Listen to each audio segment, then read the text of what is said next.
एक ही टाइप का दो क्वेश्चन है, ये पहला प्रश्न और ये दूसरा प्रश्न।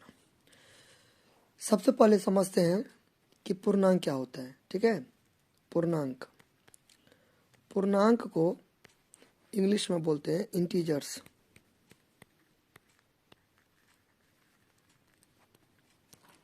INTEGERS, integers. इसे जो डिनोट करते हैं वो करते हैं जेड और आई से। अब बहुत सारे पर्सन को, बहुत सारे स्टूडेंट को यहाँ पर एक चीज़ कंफ्यूज किया होगा, और ये होना भी चाहिए। जिज्ञासा जितना ज़्यादा आप बिल्ड करोगे ना, उतना ज़्यादा आपका कंसेप्ट क्लियर होगा।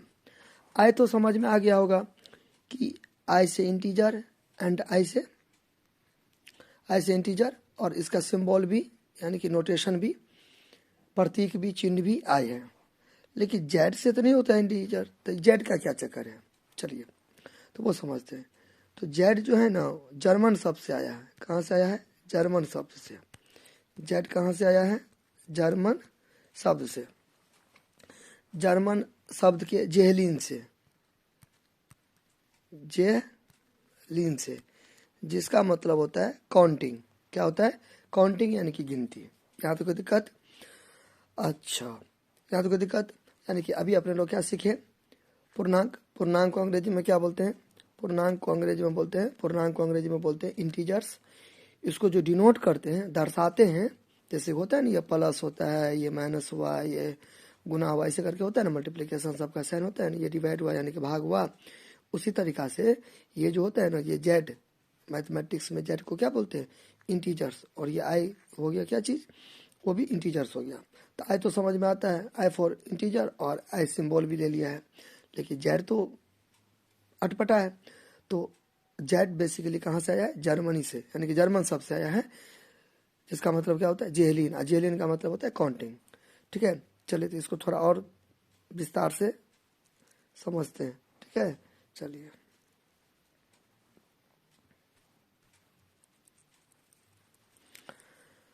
तो मान लीजिए आपके पास एक थैला है। ठीक है, आपके पास एक थैला है। क्लियर? एक सेकेंड।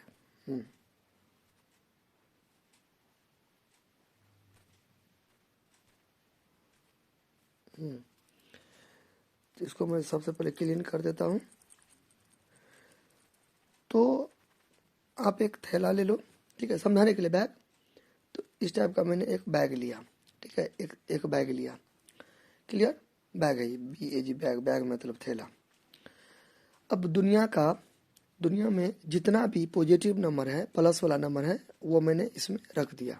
ठीक है, बहुत सारा पॉजिटिव नंबर है, रख दिया। क्लियर? अब दुनिया का जितना भी नेगेटिव नंबर है वो सब मैंने इसमें रख दिया। बात समझे? अब दुनिया का मतलब ये तो हो गया, पॉजिटिव नंबर पूरा का पूरा रख दिया, नेगेटिव रख दिया। चलिए जीरो भी डाल देते हैं।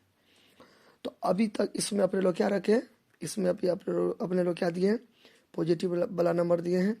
ठीक है, नेगेटिव वाला नंबर रखे हैं और जीरो रखे हैं। तो ये जो आप देख रहे हो, ये जो थैला मान लो, बैग मान लो, कुछ भी मान लो, ठीक है, थैला बैग एक ही होता है। तो झोला टाइप का जो ये है, अब इसको अपने लोग क्या बोलेंगे? अब अपने लोग इसको, इस जो ये आप जो देख रहे हो, अब इसको क्या बोलेंगे? जेड बोलेंगे। क्या बोलेंगे अब इसको? इसको क्या बोलेंगे? जेड बोलेंगे। बात समझे? यानी कि इसको अपने लोग क्या बोलेंगे? जेड बोलेंगे। क्लियर?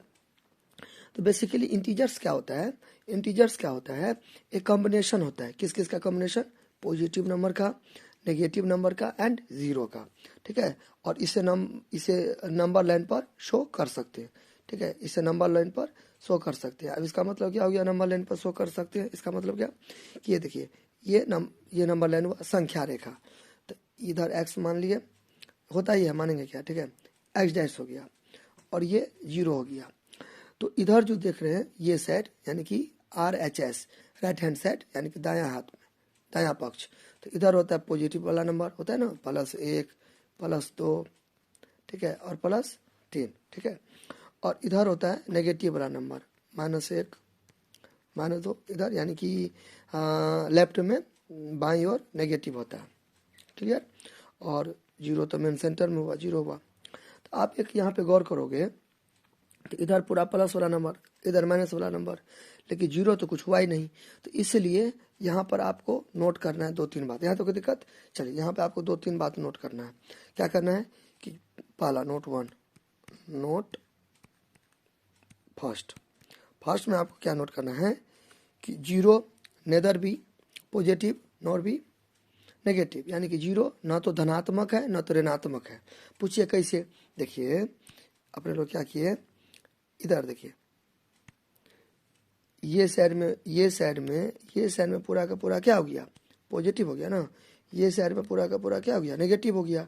जीरो तो बीच में आ, तो यानी कि जीरो न इधर हुआ न इधर हुआ, बीच में आ गया। तो जीरो में तो कोई साइन भी नहीं है, क्योंकि न इधर की बात हो रही है न इधर की बात हो रही है, मेन सेंटर की बात हो रही है। इसलिए जीरो न तो धनात्मक है न तो ऋणात्मक है, न ही पॉजिटिव है न ही नेगेटिव है। इस चीज़ आपको याद रखना है। सेकेंड क्या याद रखना है कि इंटीजर होगा, इंटीजर समझ गए ना, संख्या रेखा पर से अपने लोग दर्शाएंगे। यानी इस लेन पर जितना भी चीज़ है उस तरीका से क्या हो गया, डिनोट, मतलब संख्या रेखा पर आप इसे प्लॉट कर सकते हैं, यानी कि दर्शा सकते हैं, निरूपित कर सकते हैं। फर्स्ट चीज तो समझ गए, पहला चीज प्रथम चीज समझ गए कि जीरो ना तो पॉजिटिव होगा ना तो नेगेटिव होगा। चलिए सेकेंड चीज आपको क्या याद रखना है पूर्णांक के बारे में, ये दशमलव में नहीं हो सकता है। अब इसका मतलब क्या, यानी कि 2.3 ये पूर्णांक नहीं हुआ, ये पूर्णांक नहीं हुआ, यानी कि पूर्णांक दशमलव में नहीं होगा, यानी कि डेसिमल में नहीं हो सकता है। क्लियर। अच्छा, थर्ड चीज क्या याद रखना है कि पूर्णांक बट्टा में भी नहीं होगा। बात समझ ना, पूर्णांक क्या चीज में नहीं होगा, पूर्णांक बट्टा में भी नहीं होगा। बात समझ ना, पूर्णांक बट्टा में भी नहीं होगा। अब इसका मतलब क्या, अब इसका मतलब क्या, देखिए जैसे कि मैंने लिखा 2/3, मैंने लिखा 2/3, ये इंटीजर यानी कि आई बोल लीजिए आप या जेड बोल लीजिए, ये इंटीजर नहीं है। क्यों नहीं है, देखिए बट्टा में लिखा हुआ। और जब इसको ऐसे करके डिवाइड देंगे, ठीक है, 3 से डिवाइड देंगे 2 को, तब तो दशमलव आ जाएगा। तो ये आपका नहीं है, क्या नहीं है, ये आपका ये इंटीजर नहीं है क्योंकि बट्टा में है। बात समझ ना। तो यानी कि अभी अपने लोग क्या सीखे, अभी अपने लोग सीखे कि जीरो ना तो पॉजिटिव है ना तो नेगेटिव है। फिर अपने लोग क्या सीखे, फिर अपने लोग सीखे कि दशमलव में नहीं हो सकता है। बात समझ ना, क्या नहीं हो सकता है दशमलव में, इंटीजर दशमलव में नहीं हो सकता। फिर अपने लोग क्या सीखे, इंटीजर बट्टा में भी नहीं हो सकता है। ठीक है, लेकिन मान लीजिए ऐसे करके आपको कोई दे देगा, ठीक है, इस टाइप का आपको कोई दे देगा, एक सेकेंड, 4/2 दे देगा, अब बोलेगा इंटीजर में है कि नहीं है। तो आप तो बोलोगे तो बट्टा में इसको नहीं होना चाहिए, लेकिन ये है, इसको कैंसिल कीजिए, 2 1 जा 2, 2 2 जा 4, तो है ना। तो यानी कि कैंसिल करके देखना है, ठीक है, हर बारी में गड़बड़ी नहीं कर देना है। क्लियर। 9/3 ये भी इंटीजर है, देखिए 3 1 जा 3, 3 3 जा 9। बात समझ ना, इस टाइप का। क्लियर। चलिए नाउ अब देखते हैं अपने लोग क्वेश्चन। क्लियर, अब अपने लोग क्वेश्चन देखते हैं। अब तो आपको थोड़ा सा बेसिक हो गया क्लियर। अब थोड़ा शुरू करने से पहले एक ये भी समझ लेते हैं परमेय अपरमेय संख्या। देखिए परमेय संख्या क्या होता है, परमेय संख्या को सबसे पहले डिनोट करते हैं क्यू से। ठीक है, क्यू से। परमेय संख्या को इंग्लिश में बोलते हैं रेशनल नंबर। ठीक है, परिमय परिमय संख्या, परमेय संख्या को क्या बोलते हैं अंग्रेजी में, रेशनल नंबर। क्या बोलते हैं, rational number, RATIONAL, rational number, NUMBR number. ठीक है। अच्छा, फिर अपरमेय को बोलते हैं मतलब अपरमेय संख्या को डिनोट करते हैं एक्स डैश से। देखिए ये क्यू हुआ ना, यहाँ पे एक्स नहीं है क्यू है, क्यू ऊपर में यानी कि एक है ना, वही मतलब क्यू डैश, ऐसे समझिए। अच्छा, अब इसको अंग्रेजी में बोलते हैं irrational number, irrational IRRATIONAL, irrational number से। क्लियर। परमेय संख्या जिसको बट्टा हम लिख सकते हैं, ठीक है, जिसको बट्टा हम लिखेंगे लेकिन नीचे में जीरो नहीं रहना चाहिए। बात समझे कि नहीं समझे। परमेय संख्या क्या, परमेय संख्या क्या, परमेय संख्या जिसे हम क्या करेंगे, बट्टा में लिख सकते हैं। परमेय संख्या यानी कि जिसे हम क्या लिख सकते हैं, बट्टा में लिख सकते हैं। जैसे P/Q के रूप में लिखेंगे, लेकिन कंडीशन क्या है, Q है, Q उसका 2 नहीं रहना चाहिए, 0। जैसे कि मान लीजिए 2/3, यह परमेय संख्या हुआ। क्यों हुआ परमेय संख्या, देखिए ऊपर वाले को क्या बोलेंगे, P बोलेंगे, नीचे वाले को Q बोलेंगे, और नीचे में 0 भी नहीं है, यानी कि बट्टा में मैंने लिख दिया तो परमेय संख्या हो गया। इसका उल्टा हो जाएगा क्या चीज़, अपर में संख्या। इसको यहाँ पे 1 दे देंगे तो अपर में हो जाएगा, यानी कि क्यू डैश। ठीक है, तो ये हो गया अपर में संख्या। अपर में संख्या क्या होता है, जिसको बट्टा में अपने लिख सकते हैं। जैसे कि मान लीजिए √2 है, √2 है, अब बोलेंगे सर क्यों नहीं लिख सकते हैं, नीचे में तो आ गया। देखिए तो √2 को जो निकालेंगे, तो √2 को निकालेंगे तो 1.4142, ठीक है, ऐसे करके आता जाएगा, ऐसे करके मतलब आता जाएगा। अब हम एक बात बताइए, इसको जो उड़ाएंगे तो नीचे में तो जीरो देते हैं अपने लोग, लेकिन कितना जीरो देंगे, क्योंकि ये तो कभी खत्म ही नहीं होगा, ये तो जा रहा है इन्फिनिट तक, ऐसे करके मान लीजिए जा रहा है। ठीक है, मैं कितना दूंगा, मतलब नीचे में जीरो हमें तो नहीं पता है, इसलिए अपर में संख्या हो गया, बात समझना। लेकिन अगर मान लीजिए ये है, इस टाइप का आपको मतलब देगा कोई, इस टाइप का देगा और बोलेगा कि ये परमेय संख्या है कि नहीं है, यानी कि ये परमेय संख्या है कि नहीं है 7, तो ये परमेय संख्या है, बोलिए क्यों, क्योंकि देखिए नीचे में 1 दे दिए, तो ये हो गया P और ये हो गया Q। बात समझ नहीं समझे, बात समझना, क्योंकि ये देखिए ये रूट में नहीं ना है। ये अगर मान लीजिए इसको बोलेगा, ठीक है, परमेय संख्या, तो ये नहीं होगा, क्योंकि √3 है ना, तो √3 का हो जाएगा 1.73, ऐसे करके मतलब बहुत ही सारा चीज़ हो जाएगा। तो इस दशमलव को उड़ाएंगे, तो हमें क्या पता कि नीचे में हम कितना जीरो देंगे, नहीं पता, तो इसलिए ये नहीं हुआ। बात समझे ना, हो जाए ना। अच्छा एक सेकेंड, अब मान लीजिए अगर ऐसा रहता, अगर इस टाइप का रहता, मान लीजिए समझाने के लिए ऐसे रहता, इस टाइप का रहता, एक एग्जाम्पल दे रहे हैं, तो ये परमेय संख्या हुआ। क्यों हुआ, क्योंकि देखिए ये दशमलव को उड़ा देंगे, बटा देंगे 1, दशमलव के बाद कितना मतलब अंक है, डिजिट है, 1 2 3, तो 3 जीरो दे देंगे। ठीक है, यानी कि 4323 बटा 1000, तो इसको बटा हम लिखे ना, तो ये परमेय संख्या हुआ। ठीक है, और भी मान लीजिए एक रहता यहाँ पे, तो और हो जाता, बस इस टाइप का। लेकिन अगर ये डॉट डॉट डॉट डॉट करके रहता, तो हमें क्या पता है कहाँ पे खत्म हो रहा है, तो इसलिए ये परमेय संख्या नहीं होता था, क्योंकि हमें क्या पता कि दशमलव उड़ा के नीचे हम कितना जीरो होगा। ठीक है, तो परमेय संख्या बट्टा में होगा। हाँ, लेकिन यहाँ पे एक चीज होता तो वो फिर हो जाता, ऊपर में बार रहता ना, तो रेपिटिशन जिसका होगा ना उसको आवर्त बोलते हैं, रेकरिंग, आवर्त यानी कि बार बार रिपीट होगा एक ही चीज, आवर्त। रेकरिंग रहता ना, रेकरिंग रहता ना, तब होता। ठीक है, तब होता। इसका मतलब क्या, देखिए ये है ना 4.323, तो इसका मतलब ऊपर में ये बार है ना, तो 4.323 आता ही रहेगा, फिर 323, फिर 323, ऐसे करके आता रहेगा, तो ये होगा। ठीक है, चलिए आप अगर ऊपर में बार नहीं देना चाहते तो इस टाइप का, इस टाइप का, एक सेकेंड, ये अगर ऊपर में नहीं रहेगा तो ऐसे भी रह सकता है, ये ठोप यानी कि बिंदु। ठीक है, तो यानी कि ये वाला जो देख रहे हैं आप, ये बिंदु, इसका मतलब क्या हो गया, इसका मतलब हो गया 3 2 का रेपिटिशन हो रहा है, 3 2 का रेपिटिशन हो रहा है। तो यानी कि रिपीटिशन होगा ना, जिसको आवर्त बोलते हैं, रेकरिंग रहेगा ना, ठीक है, और बुनका भी रहेगा, तो सेम चीज हुआ, तो वो होगा परमेय संख्या। क्लियर, लेकिन डॉट डॉट डॉट रहेगा वो तो खत्म ही नहीं होगा, तो हम कैसे मतलब समझेंगे।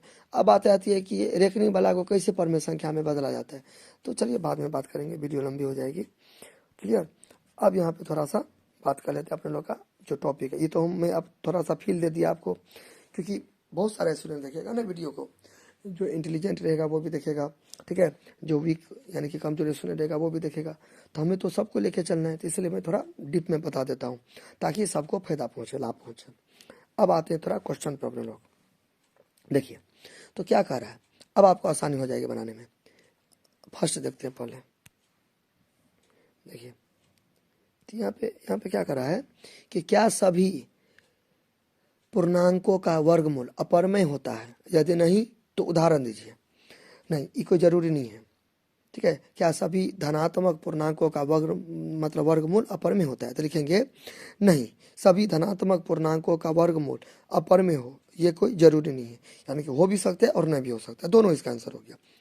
लेकिन दिया यदि नहीं, तो नहीं, हो भी सकता है और नहीं भी हो सकता है। जैसे एग्जाम्पल समझिए, धनात्मक पूर्णांक समझ गए ना, पॉजिटिव वाला नंबर, पॉजिटिव नंबर वाला नंबर, ठीक है, पॉजिटिव नंबर वाला धनात्मक। तो यहाँ पे मान लीजिए मैं एग्जांपल देता हूँ, मैं √4 ले लिया। अब बताइए √4 का वर्गमूल क्या हो गया, 2 हो गया, बात समझे ना। तो देखिए, तो सभी धनात्मक पूर्णांकों का वर्गमूल, तो देखिए ये वर्गमूल है, और इसके अंदर में 4 है तो 4 धनात्मक हो गया ना, धनात्मक हो गया ना। अब पूर्णांक मैंने क्या बोला था, 4 तो पूर्णांक ही हुआ ना, +4 क्या हो गया, पूर्णांक ही ना हुआ, अभी ना मैंने बताया स्टार्टिंग में।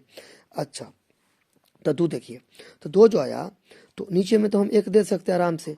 तो बताइए तो ये क्या हो गया, परमेय संख्या। आपको लिखना पड़ेगा कॉमा दे के ऐसे करके, आपको ऐसे करके अच्छा से लिखना पड़ेगा तभी फुल मार्क्स आएगा। ठीक है, ये ऐसे करके देखिए कॉमा देके लिखिएगा।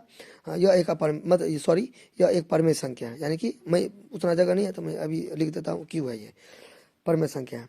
फिर देखिए √16, ठीक है, तो √16 तो इसका क्या हो जाएगा 4, नीचे हम 1 दे सकते हैं ना, तो ये भी है परमेय संख्या। बट्टा वाला भी ले सकते हो आप, यानी कि √9/√36। ठीक है, देखिए 9 का क्या निकलेगा 3 निकलेगा, 36 का 6 निकलेगा, ये भी परमेय संख्या है।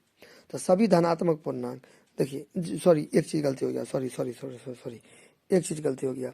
क्या हो गया गलती, देखिए अपने लोग यहाँ पे भयंकर मिस्टेक किए, 9/36 ले सकते हैं, ये भिन्न में हो गया ना, भिन्न में हो गया ना, बट्टा हो गया ना, तो ये पूर्णांक नहीं है, नहीं है, नहीं है, तो ये गड़बड़ा गया। पूर्णांक तो बट्टा में नहीं होता है, तो ये पूर्णांक हो गया, ये पूर्णांक हो गया, थोड़ा सा मिस्टेक कर दिया, सॉरी। ठीक है, चलिए ये नहीं होगा, जो नहीं होगा, फॉलो में पढ़ा रहे हैं ना तो मिस्टेक हो गया। अच्छा अब ये तो हो गया, एक सेकेंड, ये तो हो गया। अब यहाँ पे थोड़ा सा लेते हैं, देखिए अब एक सेकेंड, पूर्णांक तो ये भी है, साथ है ना, पूर्णांक तो ये भी है, लेकिन यहाँ परमेय संख्या हो गया। अभी पूर्णांक है, ये अपरमेय संख्या कैसे हो गया, अब यहाँ पे जगह यहाँ पे देखते हैं, देखिए इसका हो जाएगा, है ना, यहाँ पे इसका हो जाएगा 2.64575 और भी होगा बहुत सारा चीज। तो अब याद कीजिए, थोड़ा सा रिकॉल कीजिए कि ये अपरमेय संख्या हो गया, यानी कि q का पावर 1 अपरमेय संख्या, इसको डिनोट करते हैं से अपरमेय संख्या हो गया। क्यों, क्योंकि इसको मैंने उड़ाया। अब बताइए नीचे हम कितना जीरो दीजिएगा एक के बाद, 1 2 3 4 5, क्यों यहीं पर मतलब ये लास्ट हो रहा है कि और भी है, और भी है ना बहुत सारा, हमें क्या पता कितना जीरो दे देंगे, इसलिए ये अपरमेय संख्या है। तो अपने लोग क्या सीखे अपने लोग कि रूट अंडर में, यानी कि रूट अंडर में कोई पूर्णांक रहेगा ना, कौन वाला पूर्णांक, प्लस वाला पूर्णांक, प्लस है ना छुपा हुआ, एक सेकेंड,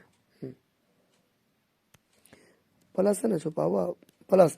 तो वर्गमूल के अंदर में कोई भी पॉजिटिव वाला नंबर होगा, जरूरी नहीं है कि वो अपरमेय होगा, वो अपरमेय भी हो सकता है, परमेय भी हो सकता है, दोनों हो सकता है। तो आप अंतिम में मतलब 3-4 एग्जाम्पल दे दीजिएगा अपरमेय और परमेय से रिलेटेड, उसके बाद लिख दीजिएगा अतः सभी धनात्मक पूर्णांकों का वर्गमूल अपरमेय हो भी सकता है और नहीं भी हो सकता है। फिर कोई दूसरा ऐसा नहीं लिखेगा नहीं, सभी धनात्मक पूर्णांकों का वर्गमूल अपरमेय नहीं होता है, मतलब अतः सभी धनात्मक पूर्णांकों का वर्गमूल अपरमेय नहीं, मतलब अच्छा से लिख दीजिएगा कि अतः सभी धनात्मक पूर्णांकों का वर्गमूल, हाँ केवल अपरमेय नहीं होगा, परमेय भी हो सकता है, भी मतलब अपने लैंग्वेज से मतलब लिख दीजिएगा। अब यहाँ पे ये हुआ आप लोगों का HW, कौन सा, ये जो देख रहे हैं ना, ये क्या हो गया आपका HW। क्या कहता है, क्या सभी धन पूर्णांकों का घनमूल अपरमेय होता है, कहते ना, इसका भी आंसर हो जाना हमें। तो यहाँ पे अपने लोग वर्गमूल किया ना, ऐसे करके ये वर्गमूल किया ना, आप यहाँ पे घनमूल कर दीजिएगा, तो ये आपका अपना होमवर्क हो गया। ये आप खुद से ट्राई कीजिएगा, जो दिक्कत होगा आप हमें कमेंट में कमेंट कीजिएगा। और साथ ही कोई मतलब समझ में नहीं आता है, कोई चीज़ आया होगा समझ में, तो आप कमेंट करके पूछ सकते हैं। और ये आपका हो गया होमवर्क HW, अब इसको बना लीजिएगा, सेम कॉन्सेप्ट है, अपने लोग वर्गमूल निकालेंगे, घनमूल निकालने के लिए बोल रहा है। चलिए ओके।